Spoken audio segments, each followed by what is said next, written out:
There's no solution. It depends a lot on the client. We now have client onboarding and mentoring training. So all the clients who bring our consultants on actually go through their own training for how to do it. Add to that, one of the things that's really a challenge when people first start, and as I said, it's not just consulting, but you're going to get more opportunities to start when you're consulting because you're starting a client each time. And that is, I'll just generically call it fitting in. You serve two masters in the sense that you don't work directly for that company. You work for Jensen Stan or Accenture or whatever. But you're performing services for that company. And there's a term in the industry we call it going native. And going native means that you're starting to behave like one of the employees. But the reality is you do want to go native, just not too native. And because they're paying a premium for you to be there. And so they have different expectations of you. So striking that balance of fitting in well enough that you can effectively perform your job and maybe even more effectively than anybody else because you have those relationships, but still maintaining the perception that I don't want to say you're above as much as you're worth the money they're paying for you. And that's something that until you do it, I used to say you have to get on your third assignment before you start to get comfortable with it. Because the first two, you're just kind of trying to figure it out. And so that's a real challenge to do that. And who asked the answers to the question, so how do you solve that problem? Somebody said that. Stay away. And it sounds, simple, but the reality is you've got to stay awake. You've got to be asking, whether you have a mentor or you have somebody internally that you can say, give me some feedback. How am I doing? Is this the right thing? I did this. Was that appropriate or not? Am I going too native? Am I not involving myself with people enough? You've got to stay awake enough that you continually challenge yourself, and then that will come along faster.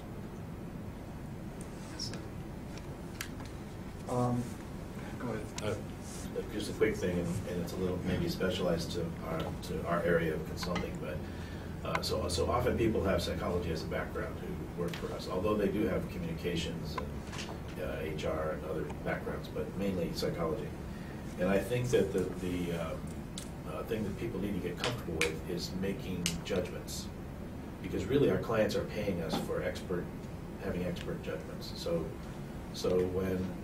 when we evaluate somebody and we make a recommendation that, yeah, they fit with your organization, they should be hired, they have these strengths and so on, you have to get comfortable advocating that. And likewise, here's the problems I think you're going to see. And so people struggle with that because often from psychology, they come from a helping background.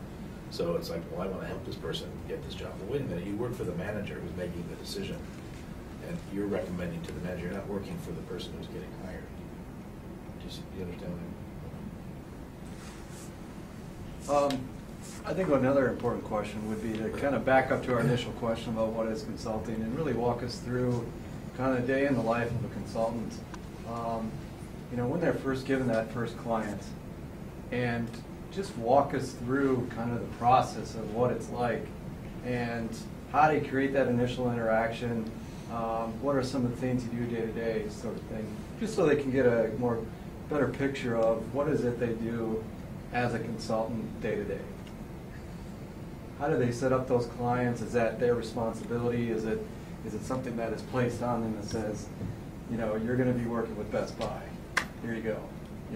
How does that go about, and then where do they go from there? Well, again, from Accenture's standpoint, if you're hired on as an entry-level consultant, first and foremost, you go through, and everybody keeps referring to it as boot camp, and it's similar for us.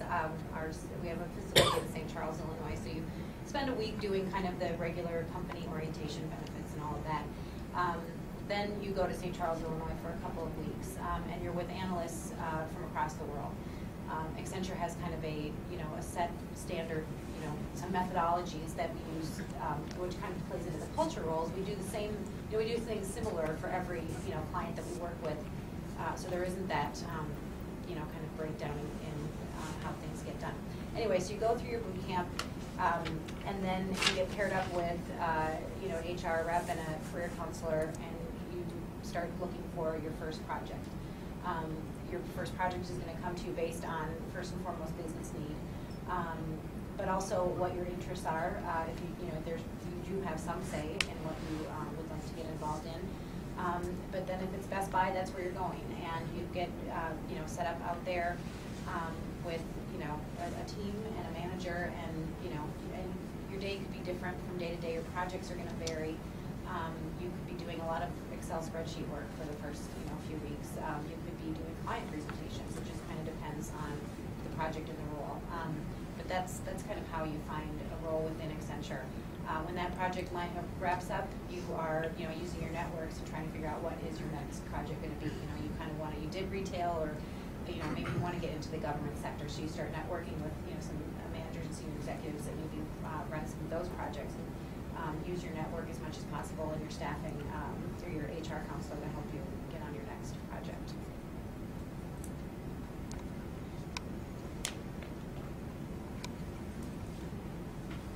So having worked at both Deloitte and a smaller company, you know, at Deloitte it's very much what Karen was mentioning. You know, there's a boot camp, and then you eventually get staffed on your first project. Most of it's not up to you. You just end up somewhere doing something. You know, no idea what you're going in for, and you end up programming SQL for 5 years. But you know, every day is different. You hear it depends a lot when you talk about what you do. It depends on the client. It depends on the, you know, the day of the week and all that. But you know, at Deloitte, I was on projects that lasted 1 to 2 years each. So you know, every day was flying out to the site and going in and either doing some programming or talking to the client, doing design work, you know, kind of assembling our requirements into some presentations, giving presentations, kind of everything around the systems implementation. You know, at Wipfli now, it's our clients are a lot smaller, our projects are a lot smaller. I deal with probably, you know, today I probably talk with, you know, three different clients, you know, on completely different things. You know, so it really just depends on the type of firm that you get into.